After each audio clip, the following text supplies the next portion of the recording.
Order! Order! You are an incorrigible delinquent at times.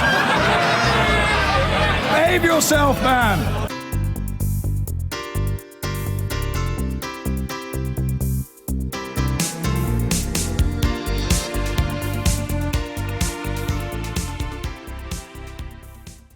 Now, thousands of people have taken part in a demonstration urging the government here to do more to help the migrant crisis. A number of charities and organisations joined forces in London to protest at what they claim is a lack of leadership by Western countries. On Monday, the Prime Minister will be in New York at a UN summit for refugees and migrants hosted by President Obama. First of all today, the Prime Minister is calling for a shake-up of international rules on refugees. Theresa May says countries should enforce a first safe country rule, under which refugees must be settled in the first safe country they reach. Such an approach would bar other European countries from allowing migrants to travel on through Europe to Britain. Mrs May is attending a major United Nations summit in New York, which is taking place amid tightened security following a bomb blast in Manhattan on Saturday. Meanwhile, here at Westminster, activists have turned Parliament Square into a life jacket graveyard to raise awareness of the thousands of migrants who've died at sea whilst trying to reach Europe. Zoe Williams, Theresa May wants refugees to claim asylum in the first safe country they reach. But didn't we have that under the Dublin Agreement? We had that under the Dublin Agreement, and the point is that if you're going to do it like that, then you have to reach agreements as to what then happens to the migrants, right? Because the first country they reach will be Greece or Italy, and we can't rationally say Greece and Italy have to take everybody. There's just no basis in fairness, in reason, in anything to make a rule like that. Is the principle right, though, in terms of the basic thrust? Well, it was the principle was there as a kind of administrative layer of a compromise agreement. So it was the administrative layer whereby there afterwards countries would negotiate about who goes where. So the UNHCR still has these hotspots where people in kind of dire need will be distributed to a country depending on where they've got existing family, where their skills are needed, that kind of thing.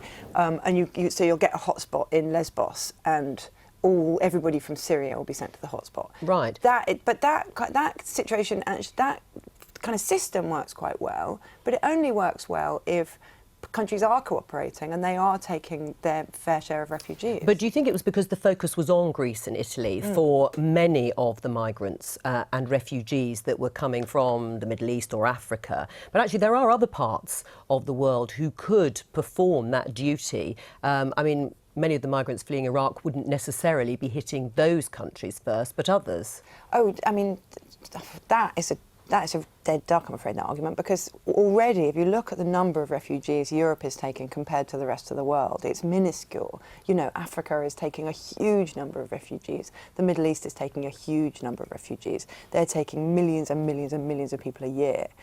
So what we're basically saying is we're kind of basically having a kind of tacit situation at the moment where we're allowing countries without the kind of economic resources to bear a huge amount of the burden, but we're not stepping in at all.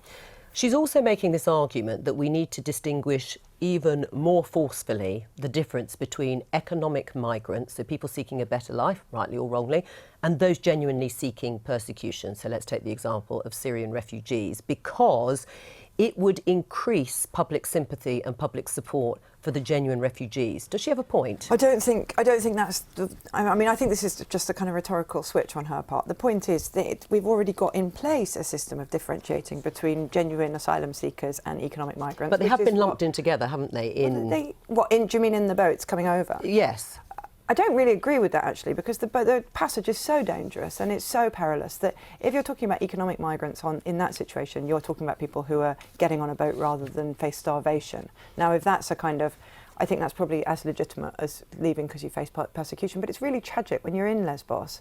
The word had gone round among the refugees when I was there that people were taking Syrians and not Afghans. So the Afghans, when they came in, would pretend to be Syrian, or a guy showed me his bullet wounds because he was so frightened of being thought an economic migrant that he had to show the kind of physical torture he'd had at the hands of the Taliban as it happened.